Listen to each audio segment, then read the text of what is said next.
যাত্রীদের চাহিদা এবং বিকল্প পরিবহন ব্যবস্থার কথা মাথায় রেখে হাতিরঝিলের নৌপথ বিস্তৃত করার পরিকল্পনা নিয়েছে রাজধানী উন্নয়ন কর্তৃপক্ষ রাজুক। এরই মধ্যে গৃহায়ন ও গণপূর্ত মন্ত্রণালয়ের সঙ্গে আলোচনা হয়েছে। শিগগিরই প্রকল্পের কাজ শুরুর পরিকল্পনা কর্তৃপক্ষের। এতে রাজধানীর বেশ কটি গুরুত্বপূর্ণ সড়কে চাপ কমবে বলে আশা রাজুকের। এখন জন্ম সনদ দিয়ে খোলো বিকাশ স্টুডেন্ট অ্যাকাউন্ট। নিজের বিকাশ নিজে কর। রাজধানীর হাতিরঝিলে 2016 সালে বোট সার্ভিস চালু হওয়ার পরই তা জনপ্রিয় হয়ে ওঠে। সংশ্লিষ্টরা জানালেন, এখানে 15টি নৌকায় প্রতিদিন পারাপার করা হয় 8 থেকে 10,000 যাত্রী।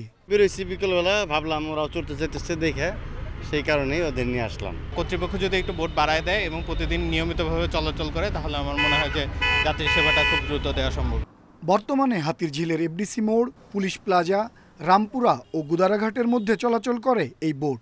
সামনে তা কালাচাঁদপুর, বনানী কবরস্থান ও চেয়ারম্যান বাড়ি পর্যন্ত নেয়ার পরিকল্পনা রাজুকের। ভবিষ্যতে এখান থেকে বনানী কবরস্থান পর্যন্ত যেতে পারবে বোটে, এবং আরেকটা রুট হবে কালাচাঁদপুর পর্যন্ত। এগুলো আমরা কাজ করছি। বোট সার্ভিস বাড়াতে সংযোগ সড়কগুলোর কালভার্ট ও সেতু ভেঙে নতুন করে তৈরি করা হবে। পাশাপাশি লেকের পানি বাড়ানো হবে, যাতে সারা বছরই নৌ চলাচল নির্বিঘ্ন থাকে। করাল বস্তির ওই জায়গায় এটা একটা কনস্ট্যান্ট হয়ে গেছে, অথবা এটা ডিসকানেক্টেড হয়ে গেছে। এই জায়গাটা থ্রো হবে, তখন আমাদের এই ওয়াটার নেটওয়ার্কটা চলে যাবে কালাচাঁদপুর পর্যন্ত, গুদারাঘাট হয়ে কালাচাঁদপুর চলে যাবে, বনানী কবরস্থান চলে যাবে এবং বনানী চেয়ারম্যান বাড়ি চলে যাবে। রাজুকের পরিকল্পনাকে স্বাগত জানিয়ে রাজধানীর চারপাশে আরও নতুন নৌপথ চালুর পরামর্শ নগর পরিকল্পনাবিদদের।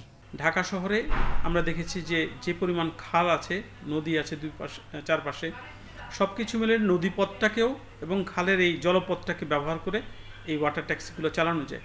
নগরবাসী তাদের সড়ক পরিবহনের পাশাপাশি আরেকটি নতুন একটি পরিবহন পাবে। হাতিরঝিলে নৌ চলাচল বাড়ানোর পাশাপাশি লেক ও আশপাশের এলাকার উন্নয়ন করা হবে, থাকবে বিনোদনের ব্যবস্থাও।